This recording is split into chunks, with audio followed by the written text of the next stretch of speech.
Good morning and welcome to KidNuz. I'm Kim. Today is Tuesday, April 16th, 2024. And we begin with what is being called the world's largest wildlife crossing, tying up traffic in Los Angeles.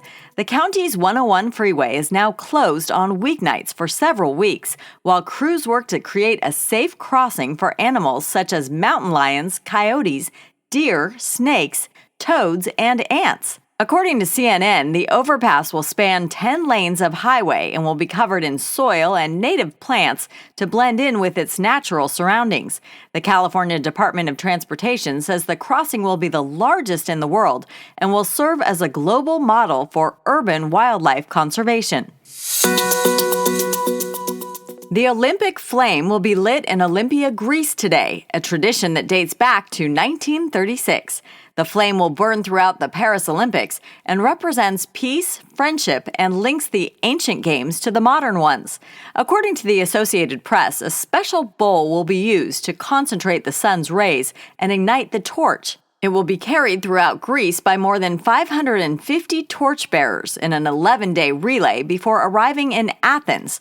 On April 26th, another ceremony will be held to hand over the flame to the Paris 2024 Olympic Organizing Committee, who will then transport it to France for the Games. We've heard a lot about rising ocean temperatures lately, but one of the effects, called global bleaching, is now more widespread than ever. According to the Associated Press, for the second time in 10 years, oceans around the world are experiencing mass bleaching.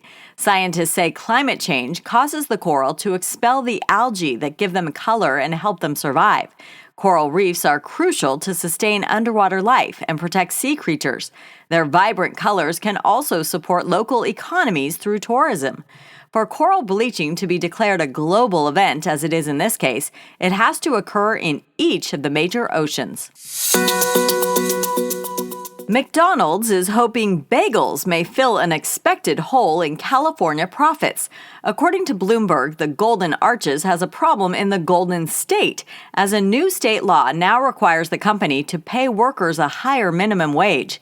To offset the rising costs, the company has formed a Rise and Dominate task force that is proposing Mickey D's bring back bagels to California sites, spend $15 million in local advertising, and more closely track which kind of items customers order at different times of the day. The company estimates the moves will help them break even at California restaurants without having to raise prices, as other chains like Burger King and Wendy's already have. In sports news, the fourth fastest man in history took first at the 128th Boston Marathon yesterday, while last year's women's winner scored a repeat victory. Ethiopia's Sise Lema won the 26.2-mile race in a time of 2 hours, 6 minutes, and 17 seconds.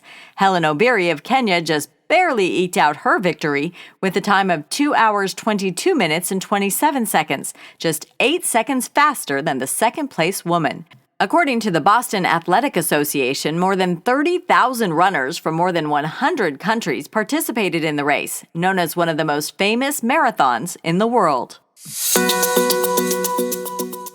And the green jacket goes to Scottie Scheffler for the second time in 3 years. The 27-year-old American golfer defeated his closest competitor, Colin Morikawa, Sunday to win the Masters tournament at the Augusta National Golf Club in Georgia. According to ESPN, Scheffler has been ranked number 1 in the world for more than 2 years now, and this weekend's victory further cemented that status. Still ahead, a new airline for four-legged first-class flyers. But first, today's KidNuz quiz. What city is closing a freeway to build an overpass for animals?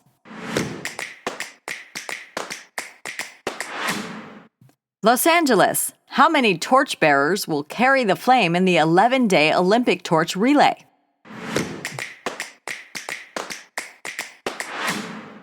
More than 550. Why is McDonald's bringing bagels back to its California restaurants?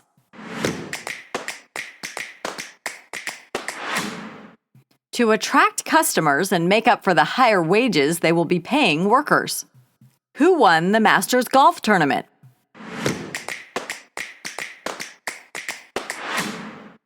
Scottie Scheffler. In today's Kid News Kicker, a service that ships care packages to dogs may soon ship the dogs themselves. Starting in May, BarkBox's new business, Bark Air, will fly dogs and their owners from New York to LA or London. According to the Washington Post, the pet-friendly charter flights will cost between $6,000 and $8,000 one way for one dog and one owner, quite a bit more than the one-way fees on major carriers. But they do allow large dogs in the main cabin without leashes. Pups also get complimentary car service and a special menu of doggy donuts and snacks served on a silver tray. The four-legged flyers earn their wings at the end of the trip, which they can wear on their collar or harness. Reservations go live at dogsflyfirst.com this Thursday, which happens to be National Pet Day. Before we go, shout-outs to our Kid News classrooms. Mrs. Sudney's Lincoln Lightning at Lincoln School in Warren, Michigan. Mr. Runner's Hornets at Central School in Beech Grove, Indiana. And Miss Stevenson's students from Los Medanos in Pittsburgh, California, who she encourages to keep earning scholar dollars.